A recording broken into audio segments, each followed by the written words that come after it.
Ciao amici, benvenuti voi che siete qui di presenza, benvenuti quelli che ci accompagnano online, che ci accompagneranno online, che guarderanno dopo questo incontro. Ringrazio a ognuno di voi per la vostra disponibilità. Grazie, Gaia. Grazie, siamo qui riuniti nuovamente in questo lunedì. Che giorno? 19, lunedì 19 giugno, già metà anno, incredibile, ma già siamo metà anno, quindi quasi, no? Luglio, fra un po' siamo a Natale nuovamente, e quindi come sempre, ma lunedì pomeriggio alle 5 siamo qui per il studio del Vangelo. Facciamo il nostro studio del Vangelo, come faceva Gesù una volta alla casa di Simon Pedro, che si riunivano per parlare sui suoi insegnamenti, su quello che insegnava Gesù. Non solo insegnava, ma esemplificava. A differenza nostra è che Gesù insegnava con l'esempio, no? E noi piano piano impareremo anche questo. Nel nostro piccolo penso che già sappiamo anche fare un po' di esempio per il bene. Comunque, grazie a tutti. Iniziamo con la preghiera. Facciamo una preghiera per l'inizio della riunione e una letturina. Volete fare una piccola lettura? Stefi, per favore, mi fa la lettura. Quando apro il Vangelo online, per favore.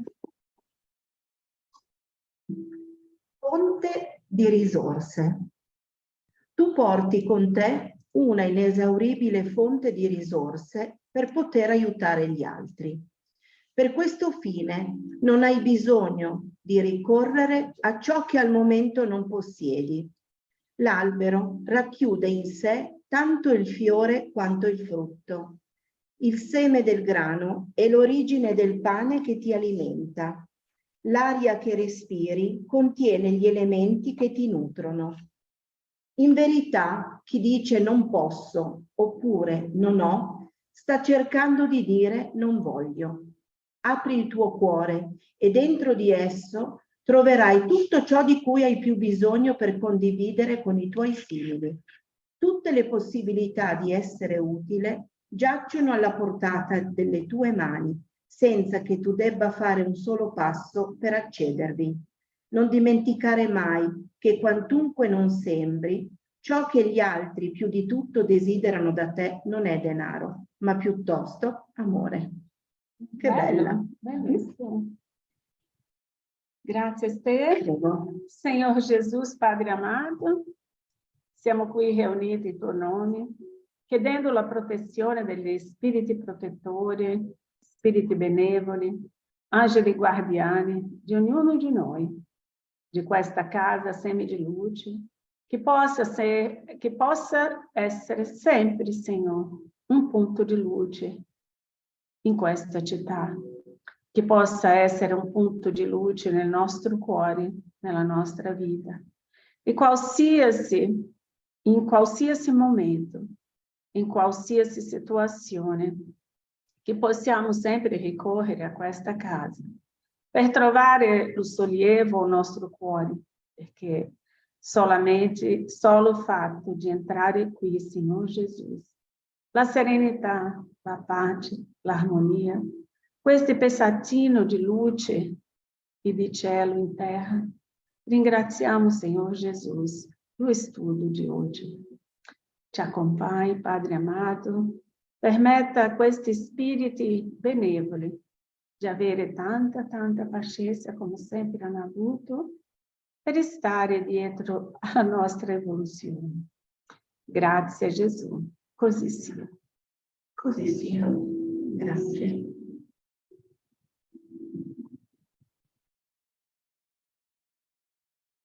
Sono un po' raffreddata, ma non sono vicinissima a voi, mi metto più lontana, così non sto con la mascherina tutto il tempo.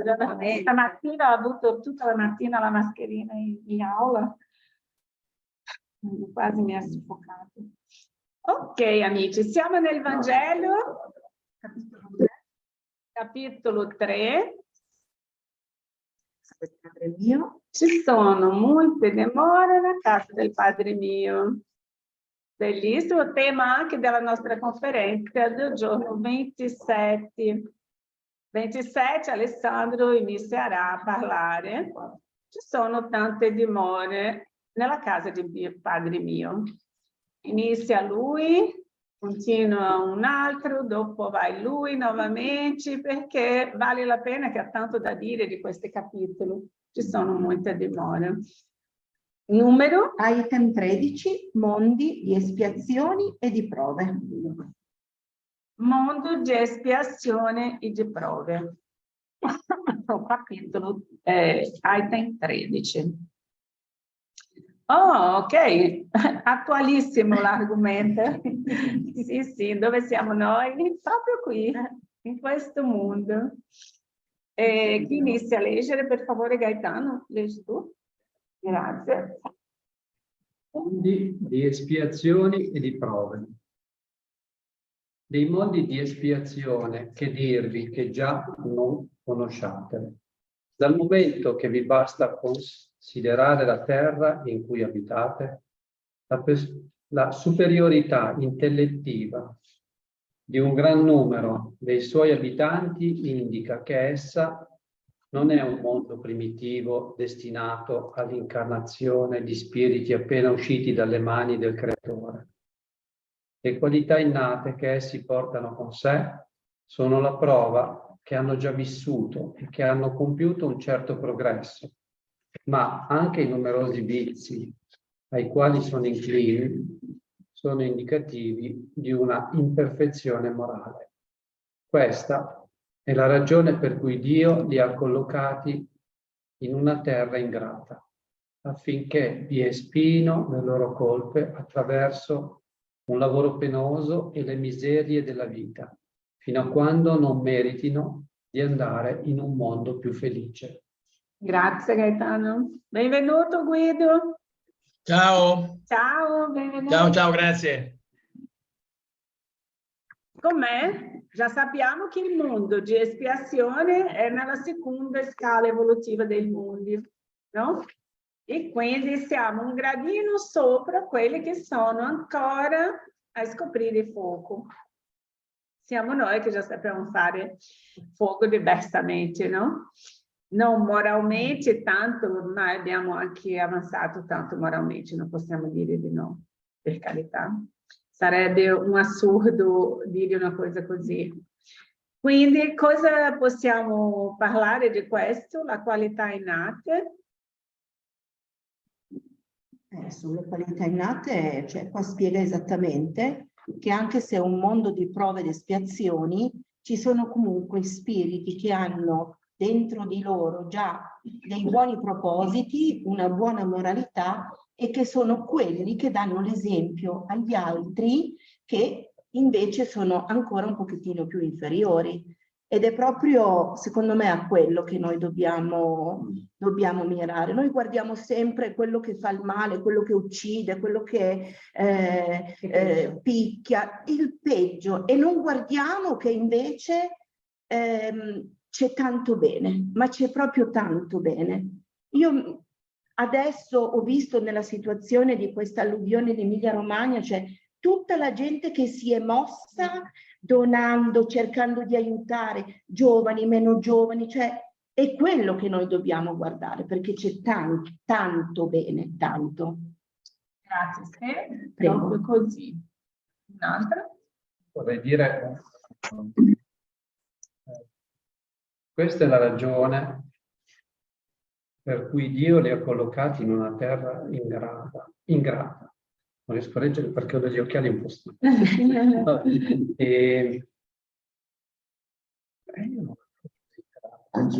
Esatto.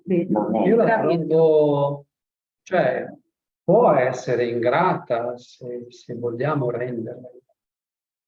Però quello che penso io è che dipende molto dal nostro modo di vivere, da come affrontiamo la vita.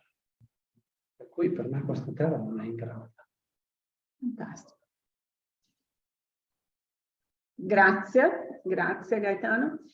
quello che volevo dire di quello che questa ultima frase, ho iniziato a fare lo spunto lì, la qualità innata, e Stefano ha preso il gancio perché è esattamente quello, che noi abbiamo tanto bene su questa terra, ma guardiamo sempre il male. Il bene che si fa si dimentica, il male guardiamo per tutta l'eternità, quindi è una cosa assurda agire in questo modo. E come ha detto Stefano, in questo alluvione che ha avuto Emilia Romagna, tutti si sono tutti si sono uniti per aiutare. Comunque a un certo punto ho detto, devo portare, non portarti più nulla perché non sappiamo neanche dove mettere la roba che ci hanno portato, stiamo dicendo di non portare più nulla. Quindi ha bisogno che queste cose accadano, perché noi che abbiamo già un altro modo di vedere possiamo capire che dietro a tutto male ha un bene. Quante persone in questa situazione lì erano egoiste, non aprivano la porta per sconosciuto, per dare un caffè, o per persone trattavano male le persone, o avevano qualche tipo di situazione nella loro vita che con una situazione di questa tu non hai come avere paura degli altri, devi accettare l'aiuto, perché normalmente le persone non accettano neanche aiuto per il fatto di non conoscere, ma diffidano di tutti. In questi casi hanno dovuto lasciare che entrassi a casa delle persone che non conoscono. Dopo tutto questo, sono sicura di che l'amore che ha generato di una persona all'altra ha creato un'energia tutto d'amore in quella zona. Questo vuol dire che il pianeta ha bisogno di energia di rinnovo. Se io sto tutto il tempo con un'energia di combate, di litigio, io inquino l'ambiente. E quindi questa energia si fa girare giusto per causare un po' di pulizia energetica in quella zona, perché aveva bisogno. L'acqua pulisce, l'acqua è un modo e un mezzo che la spiritualità usa per pulire. Tutte le volte che una casa ha esploso un cano, un tubo che ha inondato la casa, è perché aveva bisogno di pulizia. Energeticamente utilizzano tanto l'acqua quando non riescono a fare in un altro modo.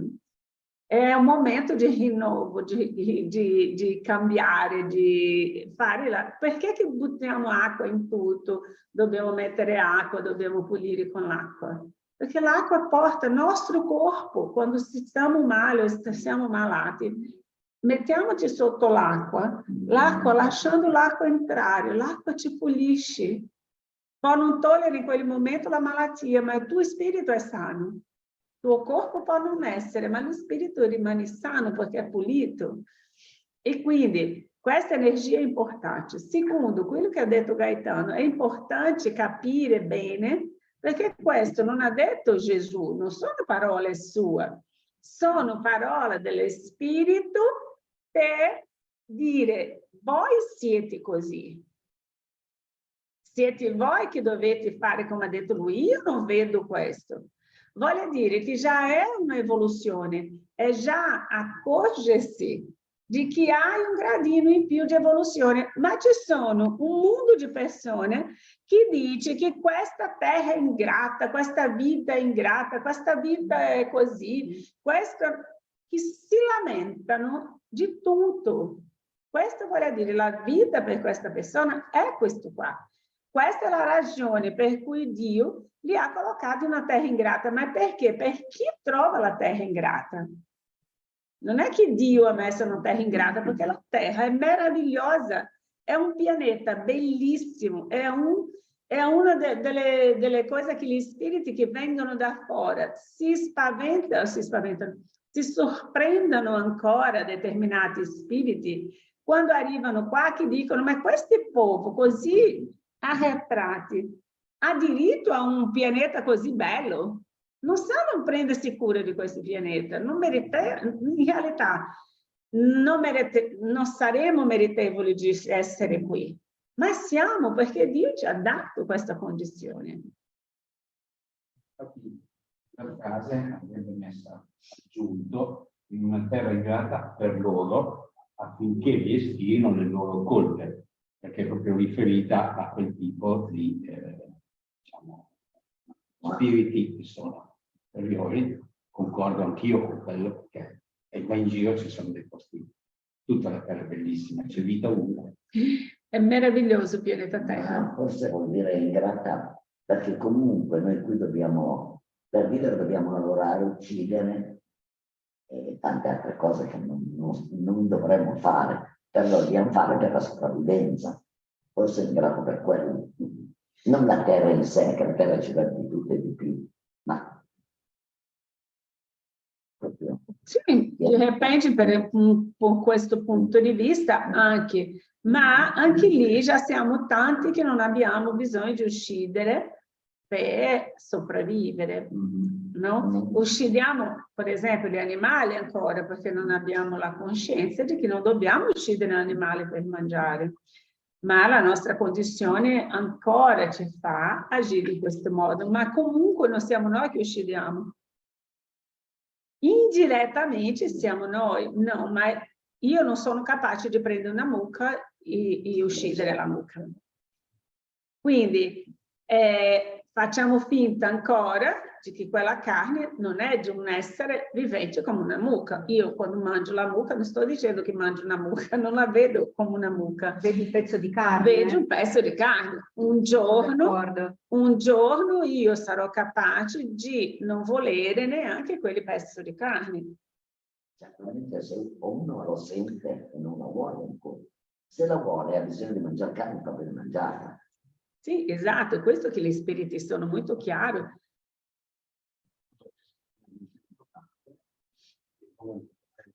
Parla più alto, per favore. Una cosa che secondo me appare importante è che comunque è il rispetto per quello che sto mangiando, il rispetto per chi l'ha preparato e quindi secondo me non è stato inutile quel sacrificio.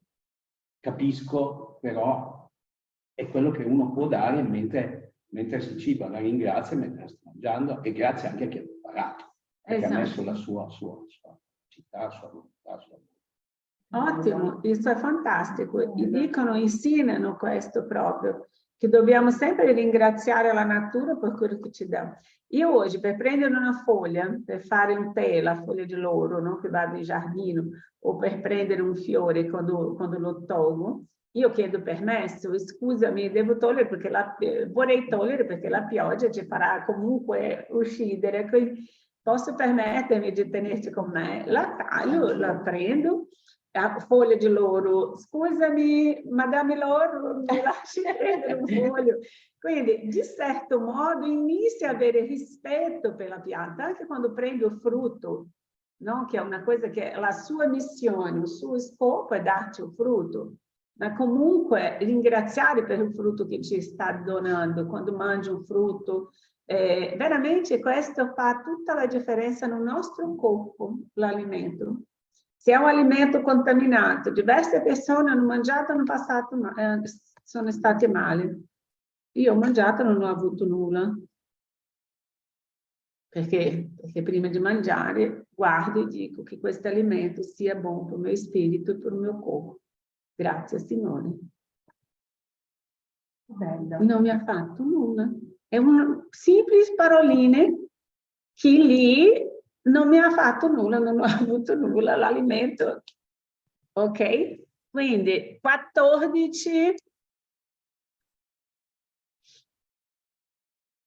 Leggi tu, Ale, 14. Per favore. Tuttavia, non tutti gli spiriti incarnati sulla terra mi sono stati mandati per espiazione. Le voi chiamate primitive sono gli spiriti appena usciti dall'infanzia e li si trovano, per così dire, per educarli e possono progredire a contatto con spiriti più avanzati. Poi vengono le razze semicivilizzanti, ossia gli stessi spiriti in fase evolutiva. Sono in qualche modo i popoli della terra che sono cresciuti a poco nel corso dei secoli e alcuni hanno potuto raggiungere il perfezionamento intellettuale dei popoli più illuminati. Gli spiriti in espiazione vi si trovano per così dire da stranieri. Essi hanno già vissuto in altri mondi, dai quali sono stati esiliati a causa dei loro ostinarsi nel male e perché erano causa di turbamento per gli spiriti buoni. Sono stati relegati per un certo tempo tra spiriti più arretrati con la missione di farli progredire, portando essi con sé un'intelligenza sviluppata e i germi delle conoscenze acquisite. Questa è la ragione per cui spiriti in stato di punizione si trovano fra i popoli più intelligenti. Ci sono anche quelli per i quali le miserie della vita sono le più amare, perché c'è in loro una maggiore sensibilità. E sono più provati dagli attriti di quanto non lo siano i popoli primitivi, il cui senso morale è più pronto. Ok.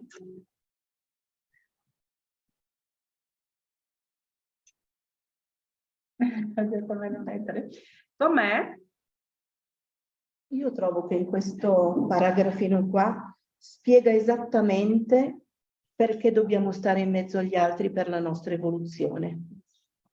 Te lo spiega esattamente. Quindi ti spiega che ci sono spiriti più avanzati insieme a spiriti che sono ancora più nell'ignoranza. Spiriti che invece si trovano in uno stato di difficoltà insieme a popoli più intelligenti. E tutto questo è per guardarsi intorno, è proprio per avere sempre degli spunti, per crescere, per essere aiutati, perché se fossimo tutti allo stesso livello, è come una classe di bambini senza l'insegnante. Saremmo in un caos totale. Senza l'insegnante. Ottimo paragone. Diciamo che ci sono diversi punti di aiuto in chi non è riuscito anche ad evolversi. Questo è importante, anche lo scambio di idee. Sì.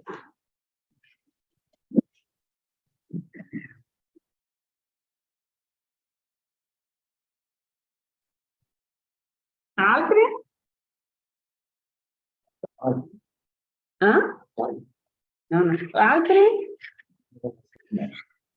Posso? Sentite? Sì? Ecco, no, mi chiedevo, cioè, noi quando pensiamo ai primitivi, agli indios dell'Amazzonia o ai boscimani, eccetera, li vediamo in uno sviluppo intellettuale basso, minimo, quasi nullo. Lo sviluppo cosiddetto spirituale, come possiamo collocarlo? Perché anche loro hanno le loro divinità, le loro fedi, i loro mondi, come dire, eterei, ce li hanno anche loro. Sono a livello dei nostri? Non credo. Cioè, come si concilia questo sfasamento tra il mondo, lo sviluppo intellettuale che non c'è ancora e comunque uno sviluppo spirituale che c'è invece? Cioè, tutte le nazioni, anche primitive, hanno una religione, hanno un divino, hanno uno spiritualismo. È strano questo. Sì? Tutti hanno una evoluzione anche, no?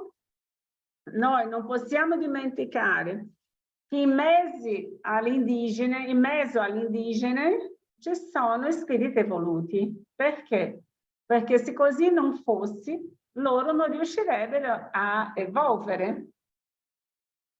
Perché ci sono quelli che sono considerati i saggi, i pagè, quelli che loro si consigliano? Tutte le tribù hanno quelli che è o più preparato, più evoluto, che è quelli che ha contatto con il divino e che è responsabile per l'armonia e lo sviluppo di quelli indigeni. Questo spirito è un spirito già molto evoluto e già una evoluzione più alta di quelli che sono gli altri. E cosa accade? Tutte le volte che questo anziano, perché normalmente rimane nell'incarico fino alla fine dell'età, ha sempre uno vicino che è quello che lo sostituisce e così va la scala evolutiva. Non possiamo pensare, come molto bene ha detto la Stefi, che Dio ha fatto una classe piena di bambini senza un istruttore. Quanti maestri nella storia dell'umanità sono venuti da noi? Tanti. Quanti maestri abbiamo avuto? Tantissimi. E la nostra difficoltà in accettare ciò che i maestri ci hanno passato. Siamo sempre noi, perché in tutta la storia dell'umanità, uno dietro l'altro. In questo momento presente dell'umanità, quanti maestri abbiamo avuto? Solo in Brasile posso dire più di 1000. A parte in altri paesi, quanti sono venuti in altri paesi? Quanti sono venuti a raccontarci, a spiegarci, a farci vedere il cammino del bene? E la nostra difficoltà sempre in accettare. Ma nessuna tribù, Guido, rimane senza un guida spirituale di una gerarchia più grande, più alta. Bandera, quei personaggi.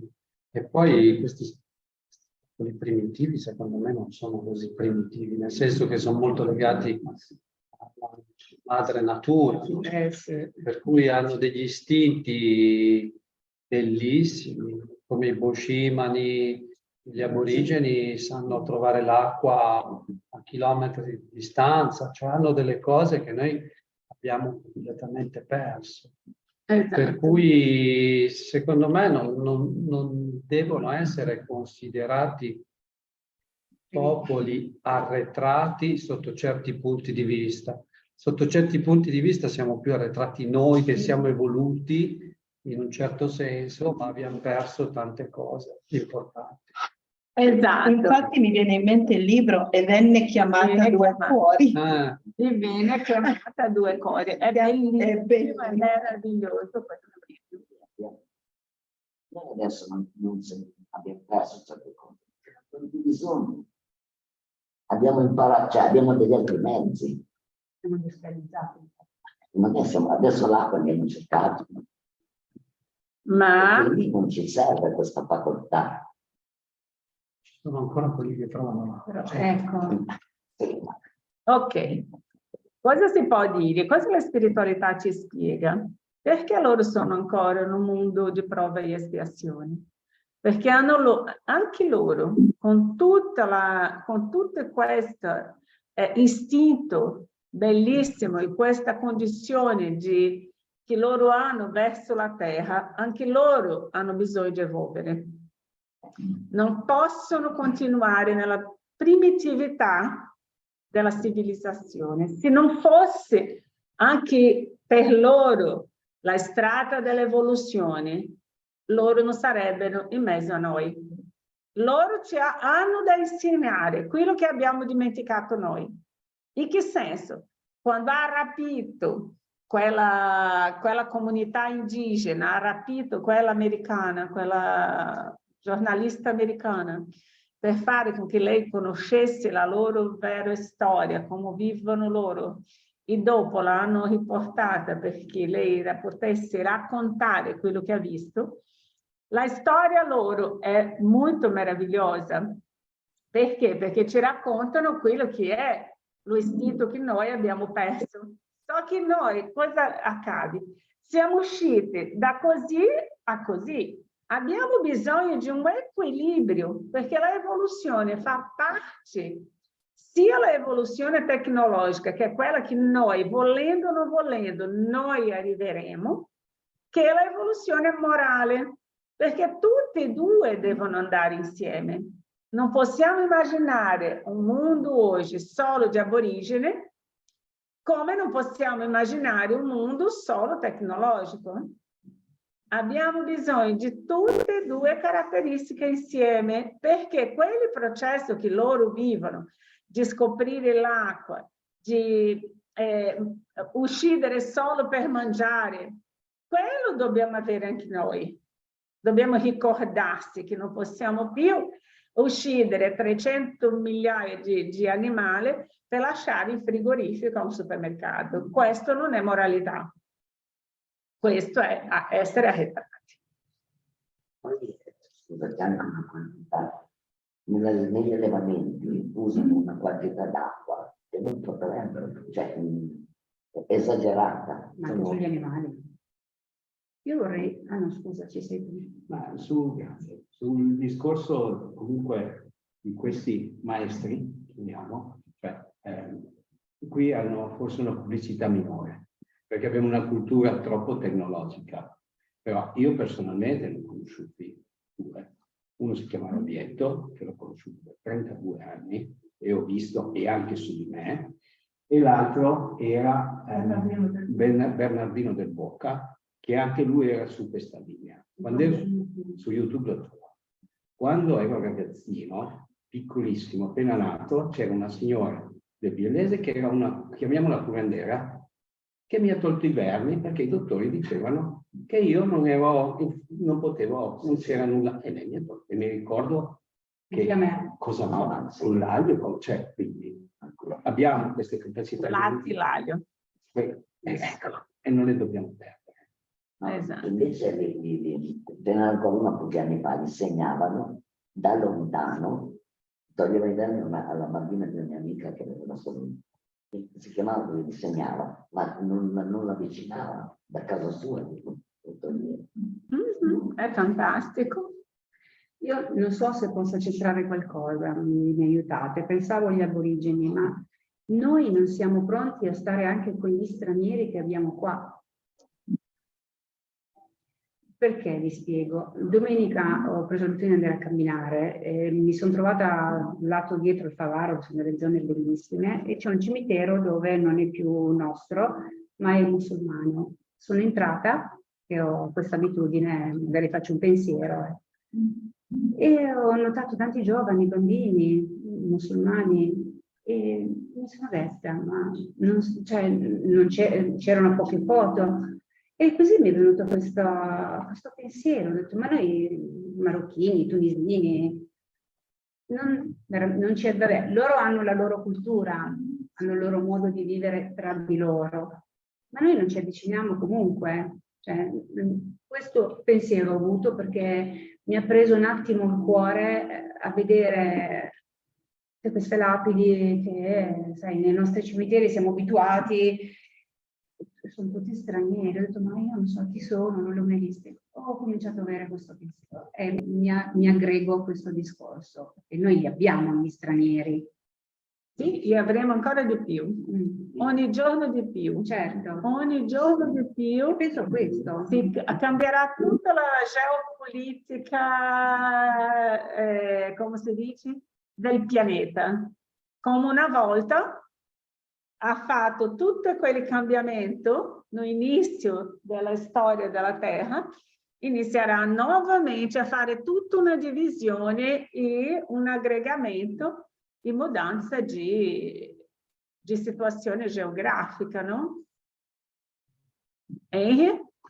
Quando proprio questo paragrafo qua, volevo fare una riflessione con voi per cercare di capire che nel nostro ambiente, nella nostra terra, come ci stanno spiegando qua, ci sono diversi gradi evolutivi che per noi sono addirittura all'estremo gli antipodi, perché per esempio i primitivi che noi riteniamo primitivi non sono poi così primitivi come noi immaginiamo, li sentiamo molto lontani, perché se così fossero tanto lontani, proprio primitivi, non sarebbero in questo pianeta qua di prove di espiazione, ma sarebbero nel pianeta primitivi. Esatto.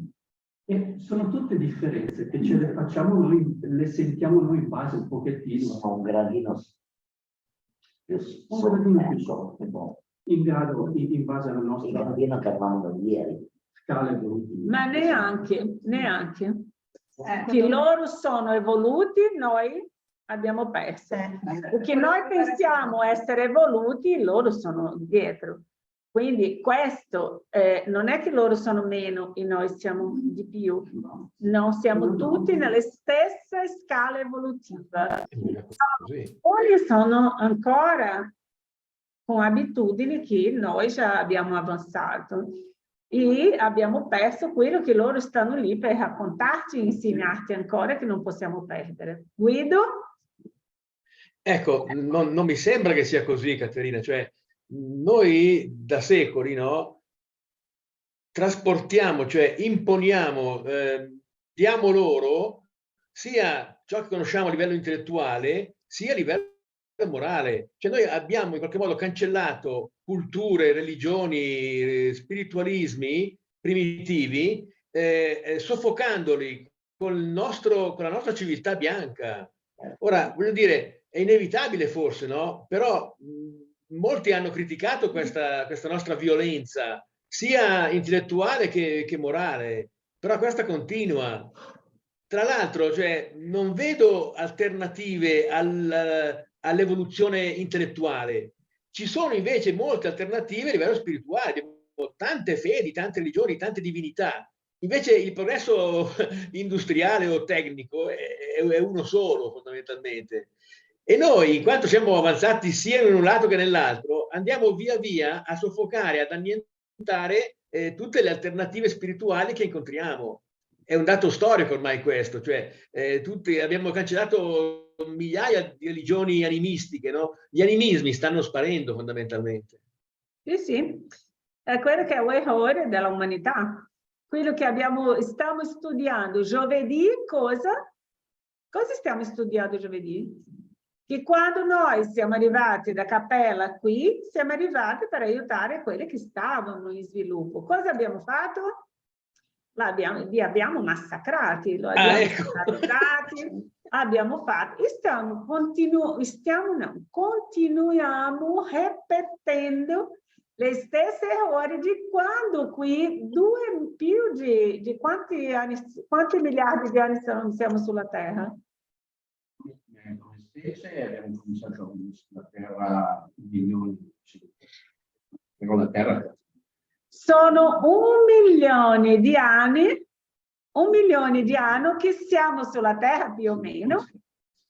Esatto, 1 milione di anni, mettiamo, neanche, non abbiamo bisogno neanche di tanto, mettiamo 500.000 anni, siamo... Ok, esatto. Andiamo a 300.000 anni, che è il giusto, perché il periodo di evoluzione dell'umanità, come conosciamo noi, sono 300.000 anni, è giusto. Chico Xavier parla di 300.000 anni. Sono 3 secoli, no? No, 300 anni. 300 anni. 300 millenni. 300 millenni sono. 300 millenni. Quindi da 300 millenni, quando noi siamo arrivati da Cappella qua, di un'altra costellazione, cosa abbiamo fatto? Lo stesso che tutti quelli che si mettevano in una condizione più alta facevano. I portoghesi, quando sono arrivati in Brasile, ecco, hanno schiavizzato tutti gli indigeni che avevano lì. Hanno schiavizzato gli indigeni. Invece di aiutare, di fare quello che voleva fare Emmanuel, come padre Manuel da Nóbrega. Emmanuel è incarnato in Brasile come padre Manuel della Nóbrega.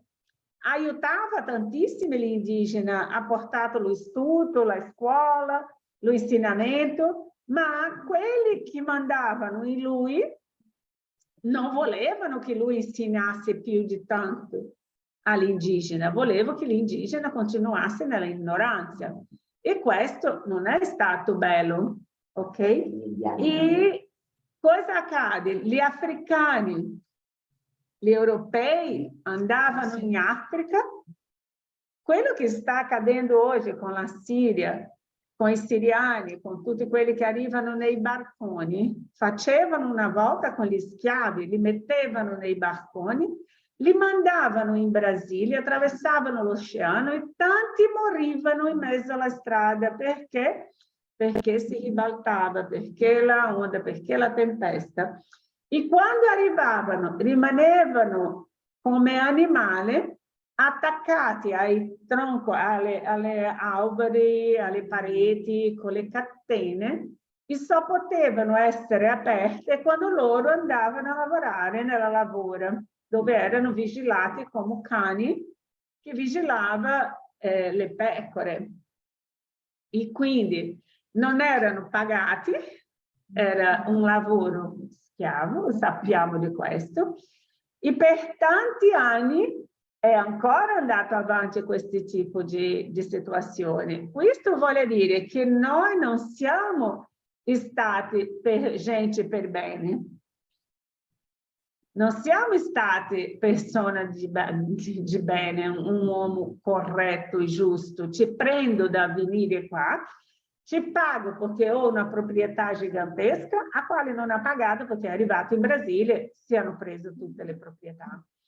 Quindi questo non è esistito. Avevano capacità per questo? Avevano. Perché? Perché sono usciti di una civilizzazione avanzata come Portogallo. Sono usciti da una civilizzazione e sono andati dove non esisteva la civilizzazione. E quindi noi stiamo ripetendo sempre gli stessi errori.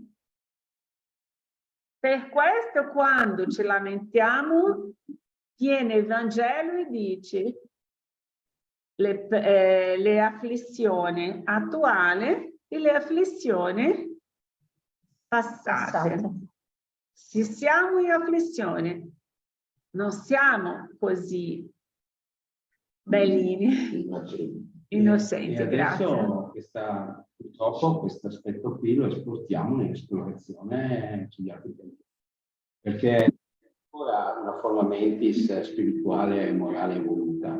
C'è l'interesse del denaro, c'è l'interesse di creare degli avamposti, i primi saranno rischiosi e tanta gente, non oggi ma al prossimo secolo probabilmente, o a fine di questo secolo, quando ci saranno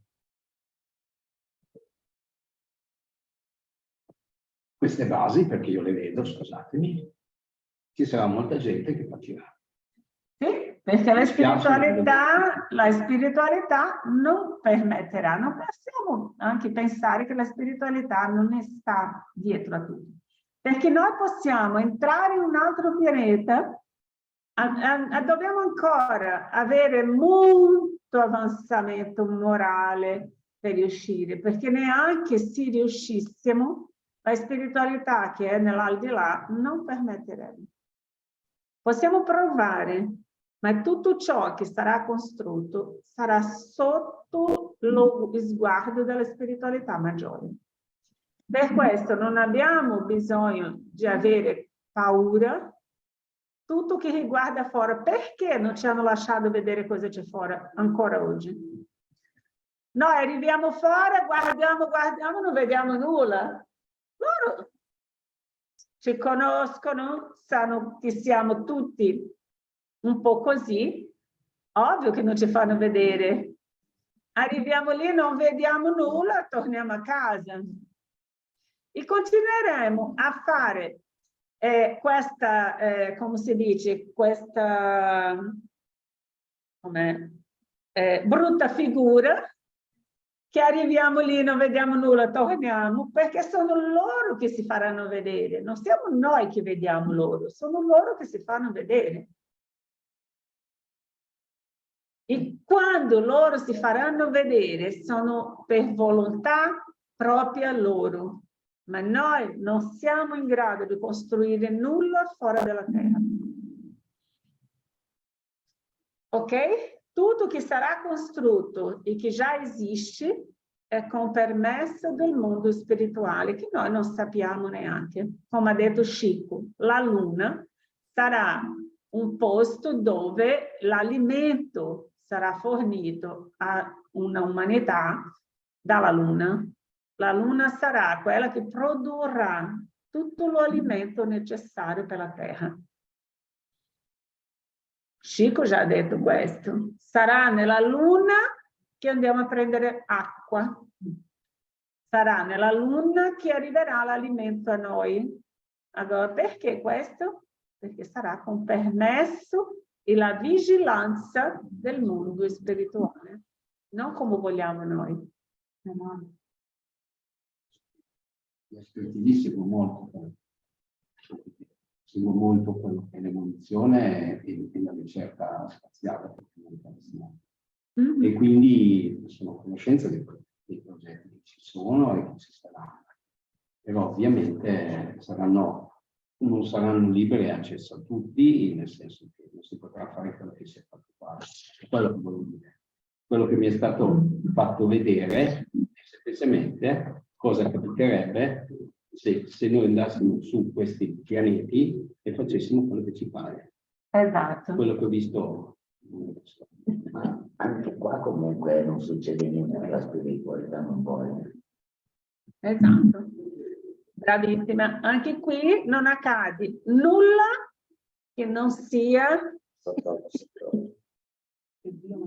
che Dio non vuole. Non cade un foglio senza permesso di Dio. Quindi se siamo attenti a questo, vediamo che tutto che accade ha un motivo di essere. O è stato causato da me, o era quello che doveva accadere. E quello che accadrà. Non c'è verso.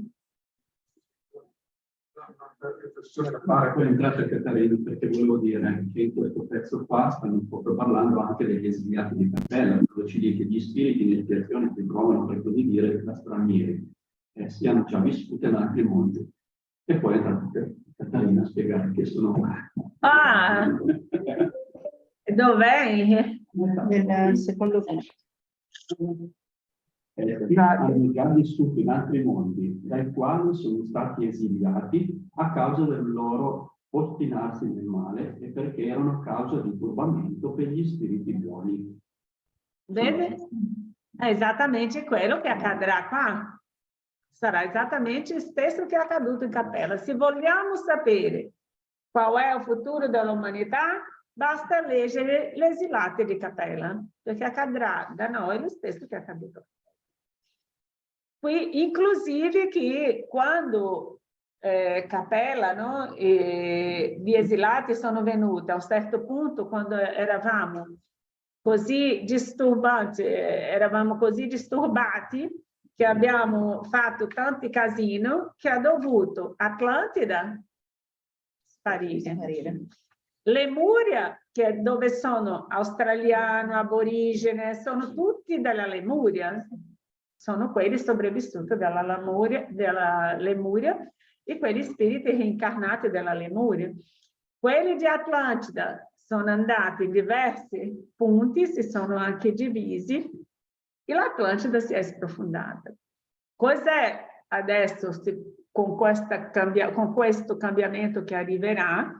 Sarà giustamente, nuovamente, determinate zone si sprofonderanno e Atlantida ritornerà come Lemuria, come tanti altri, ma già in un altro contesto, non più come quello contesto anteriore, ok? Evolutivo. E lì tutta la geografia sarà nuovamente cambiata, ok? 15, c'è una manina, Guido, ancora o sei dimenticato? No, è quella di prima, scusa. Ah, ok. Qualcun altro? Leggiamo la 15, per favore. Leggi tu, Guido. Sì, va bene, va bene. Grazie. La Terra fornisce dunque uno degli esempi dei mondi di espiazione, le cui varietà sono infinite, ma che hanno in comune il compito di servire come luogo di esilio per gli spiriti ribelli alla legge di Dio. In questi mondi gli spiriti devono combattere allo stesso tempo contro la perversità degli uomini e contro l'inclemenza della natura. Travaglio doppiamente penoso che sviluppa sia le qualità del cuore sia quelle dell'intelligenza. È così che Dio, nella sua bontà, fa diventare il castigo persino un profitto per il progresso dello spirito. Tanta Mi permetto un asterisco, Cati. Dunque, ok, però quando qualche popolo viene esiliato, va a finire in un certo pianeta dove ci sono altri popoli e quindi il contatto, confronto, scontro diventa inevitabile. Non sarebbe meglio esiliare in un pianeta vuoto? Cioè, se no si creano conflitti, no? Ma ahí non c'è l'evoluzione. Ahí non c'è l'evoluzione. Ah, cioè ci deve essere un altro con cui confrontarsi, con cui scontrarsi. Con chi confrontarsi? Ma lì dipende di cosa farai tu. Ah, quindi il confronto-scontro è positivo, è Lógico, necessario. a ricchezza, a povertà, la ricchezza, la povertà, la malattia, i sani, i malati, il bene, il male. Però mi viene in mente il confronto-scontro in Nord America. Abbiamo annientato 100 milioni di indiani, di pelle rossa. Non mi è sembrato positivo il tutto. In 3 secoli abbiamo macellato 100 milioni, pare che siano 100 milioni circa, Esatto. di individui indiani. Cioè, Esatto. altro che la guerra mondiale, il peggio della guerra mondiale. E tanti di loro già sono reincarnati e dove immaginiamo che siano questi spiriti? In America? Dappertutto, ma comunque guardiamo le situazioni delle persone e vediamo esattamente dove sono quelli che abbiamo ammazzato. E lì la diversità è necessaria per sapere in che livello sono io. Per esempio, quando io ho deciso di salire la favela per aiutare quelli che erano la comunità povera, per aiutare lì, quando ho deciso di salire, ho visto che loro, per il fatto di vedere una che viene da fuori, che ha una vita, anche se mi vestivo semplice, con un tennis, un jeans, la maglietta, ovvio, per andare lì non portavo delle borse, portavo nulla, andavo con soldi in tasca, con una cosina. Anche se io mi portavo in questo modo, loro ci indeusano. Loro iniziano a dottore, isso, dottore aquilo, dottore lì, ci fanno delle situazioni che io, se non avessi la moralità e il desiderio, quando sono salita lì, di aiutare, avrei potuto sfruttare quella gente. Avete capito la differenza? Sì. Qualunque comunità povera che tu arrivi, essendo un pochettino diverso da loro, ma tanti lì sono molto più evoluti spiritualmente e moralmente di me, ma il fatto di tu essere venuta di un'altra comunità, loro ci vedono come gente superiore. E lì cosa devi fare? Cosa dobbiamo noi fare? Mettersi di uguale per uguale. Per questo io non mi sono mai sentita migliore o peggio di loro.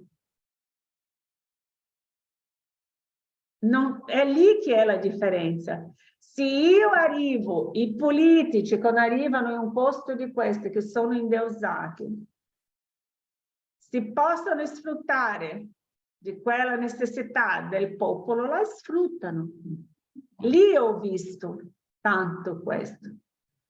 Parlavo con loro, state attenti, vedevo i lupi che volevano approfittarsi delle ragazze che erano lì.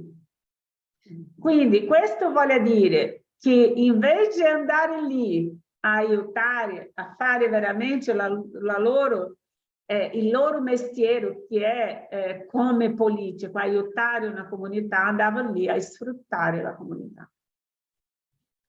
E quindi voglio dire, noi a livello piccolo o grande facciamo lo stesso.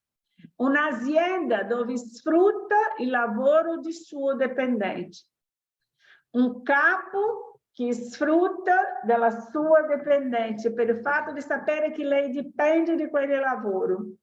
La mette a lavorare troppo dall'orario, che non paga metà, non rispetta. Ossia, gente, Noi non possiamo pensare a livello di mondo. Se io continuo a pensare che l'errore è sempre più grande e io non posso risolvere perché è troppo grande, e dimentico di guardare o che è vicino a me, io mi perdo.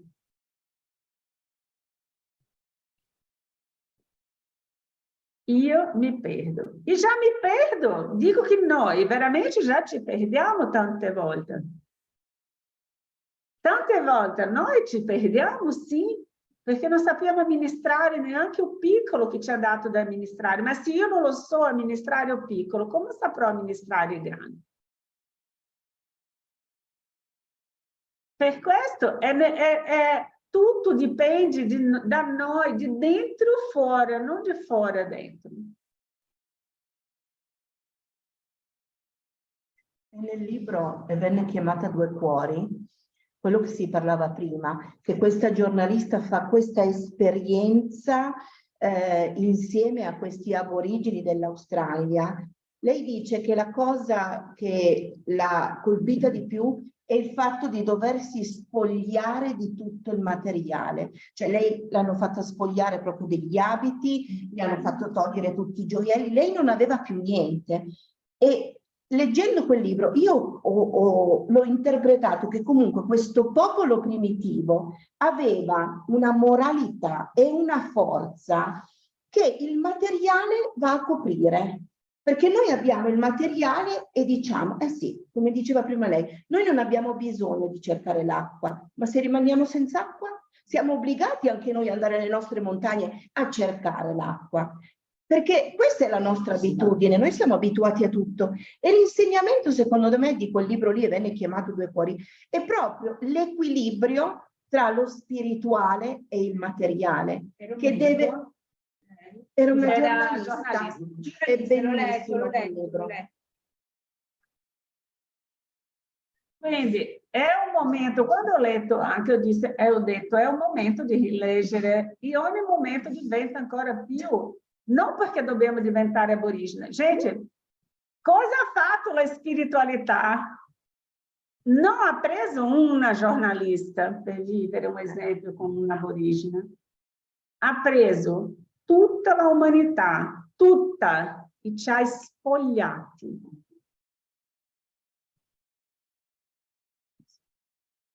Covid. Infatti. Esatto. Covid ha fatto che quell'aborigene ha fatto con quella giornalista. Ci ha spogliato. Per chi sa leggere, un punto è una lettera. Per chi sa leggere, per chi non sa leggere, deve ripetere l'anno, ripetere l'anno, ripetere l'anno, ripetere l'anno. Il Covid ci ha spogliato di tutto ciò che avevamo, tutto. Sì. Tutte le certezze, tutte le certezze ci ha tolto. E chi pensa ancora di avere delle certezze è nella strada sbagliata, perché non l'abbiamo. Oggi l'unica certezza è che devo vivere un giorno dopo l'altro, del migliore modo possibile, perché da un momento all'altro il treno che mi ha buttato qua, come quei film di Volta per il futuro, il treno che mi ha buttato qua passerà a prendermi. Io devo avere la coscienza di che andrò felice senza avere bisogno di guardare indietro. Io dico come se non fermo, però non ma non è neanche solo questo, Ale, spogliarsi di quello che abbiamo. Non è solo spogliarsi di un bene materiale, è spogliarsi nell'anima. È spogliarsi dell'anima, del male, della vergogna, del litigio, delle invidie, di tutte le caratteristiche che mi prendono ancora. Ma se io, e come posso fare questo? René, aborigene, Chico, Givaldi, tutti, tanti hanno la strada. Qual è? fare il bene. Perché dici la carità è l'unico modo di salvezza? Perché la carità, quanto più faccio, più il mio spirito si alza. Inizio a avere una consapevolezza in tutto che faccio io, nel mio piccolo. Nel mio piccolo. Anche perché la carità ti mette di fronte a tante virtù. L'amore, il perdono, l'umiltà, l'aiuto, il capire, il sacrificio. Cioè è una serie, non è carità, noi la vediamo solo come una parola, ma raccoglie tante emozioni, tante situazioni. Cioè se tu devi essere caritatevole con la tua famiglia, con il tuo prossimo, lì devi proprio cominciare a spogliarti e a guardarti dentro, perché cioè, se la fai come ci hanno insegnato, come ci ha insegnato Gesù, come è stato lui l'esempio, la carità deve essere fatta così, proprio aprendo il tuo cuore. Esatto. Só che detalhe, gente. Sono arrivata a una conclusione che lo so che la spiritualità magari non è tanto dalla mia parte in questo modo, che no minimo mi prende l'orecchia e me la gira, ma perché giustamente dove è più difficile fare la carità che dobbiamo fare, no? Perché io trovo che sia un'esperienza bellissima di riuscire a andare oltre con l'anima, come sono riuscita ad arrivare con l'anima in un stato che veramente non ho più sentito quello e mi manca tantissimo, è giustamente stare in mezzo a quelli che sono aperti a ricevere questo amore. Quelli che sono lì, che non si aspettano nulla di te, e quando sei un minimo che fai, loro sono felici, sono contenti, ringraziano, ci ricompensano con la gioia di un abbraccio, di un sorriso, ci aspettano sorridendo, ci aspettano gridando, è arrivata la sera! Ci aspettano con amore. E danno molto di più. E danno molto di più a chi pensa di dare. Sei tante volte ripagata. Esatto, e lì ho capito anche che, rivedendo per l'ennesima volta il film di René May, quando lui ha detto i miei centri, i primi centri aprirò in Messico. Perché in Messico? Perché lì tutti credano negli angeli. È stata la sua risposta. Ma perché Messico? Perché lì tutti credano negli angeli. E per dare e ricevere amore, e questo scambio per avere questa botta di energia a tutti, migliorando la qualità di vita delle altre e la propria, deve essere dove le persone sono ricettive a questo. E lui è andato in Messico e ha avuto tanto risultato. E la sua spiritualità è andata oltre. Perché? Perché è riuscito a vivere questo. E lì cosa ha detto Gesù? Amare quelli che ti amano è più facile. Difficile amare quelli che non ti amano. E lì ho detto, ma cosa sto facendo qui? Questa gente non vogliono nessuno qua, odiano la gente, odiano le persone, odiano gli stranieri, non vogliono le persone di fuori qua. No inizio ero arrabbiata con la spiritualità perché provavo ad andare via e non riuscivo. C'era sempre una causa che non mi faceva andare via. E io a un certo punto ero fuori di me. E dicevo, ma io non voglio stare qua, questa gente non vuole nessuna, ma lascia loro nel loro brodo, io non voglio stare qua. Io sto perdendo quello che ero, quello che avevo, non ho più sentito quell'amore, quella... E perché? E loro mi hanno detto, è facile amare quelli che ci hanno. Ho detto, ma così non hai una reciprocità. Ha detto, la troverai. E lì ho iniziato piano piano a convivere con la gente, alla fine ho aperto la Semi di Luce E lì sono riuscita a creare nuovamente, con muita difficoltà, questo approccio che abbiamo oggi. Ma all'inizio io qui veramente ho detto, ma no. Agora, se vai in Brasile o in un paese povero, Venezuela, Perù, Bolívia, e lì no, Cile, di certo modo, non, come si dice, in Messico, li trovi delle situazioni per amare, senza nessuna barriera. Io credo in Honduras non ho trovato mai problemi a parlare con le persone. Mi ospitavano a casa loro, andavamo a mangiare assieme. Ciao, senza, come non ci siamo mai visti, ma vieni a cena, mi invitavano, io mi invitavo. Quindi una cosa che qua, Venezuela soprattutto. Io se ero da solo Alessandro che non ero sposato, penso che mi sarei fermato in Venezuela. Perché proprio mi trovo. Sì, è per questo che in Brasile tanti vanno e non tornano. Tantissime vanno e non tornano più. E questo, le aziende che lavorano con altri paesi, che lavorano principalmente con Portogallo, Italia, Germania, e c'è un altro paese adesso che non mi ricordo.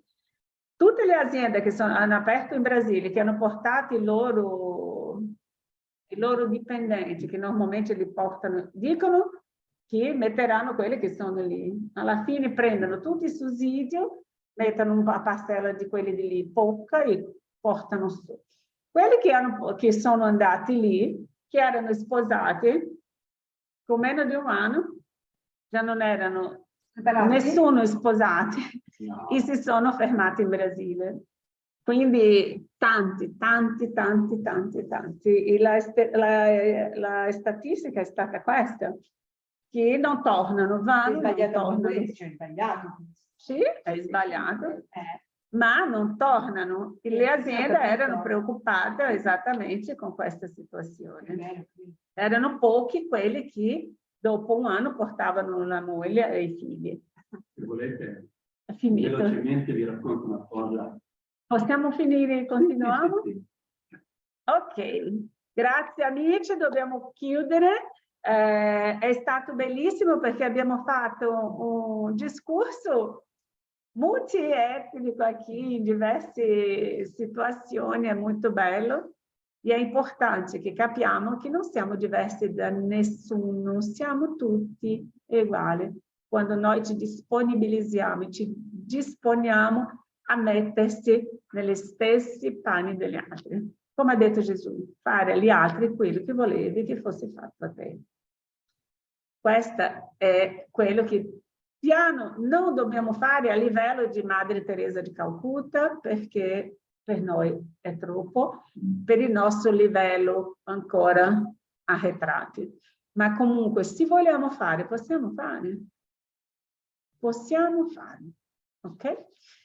Signore Gesù, Padre amato, grazie per questa opportunità di studio, che possiamo comprendere che nella casa di Padre nostro ci sono tante dimore. E queste case che sono sulla terra ancora, questi paesi che ancora sulla terra, hanno tutte le differenze, che possiamo apprezzare le differenze, ma che invece di costruire dei muri, che possiamo costruire ponti per ricevere tutti loro nel nostro cuore, nella nostra vita, nella nostra casa, diminuendo le differenze che abbiamo creato, perché non sappiamo veramente chi è e chi sono i nostri familiari. Come ha insegnato Gesù, chi è la mia madre, chi sono i miei fratelli, se non tutti voi che siete qui con me. Insinaci, Signore, a mettere in pratica i tuoi insegnamenti, perché possiamo oltrepassare i limiti della nostra propria piccolezza. Grazie Gesù. così sì.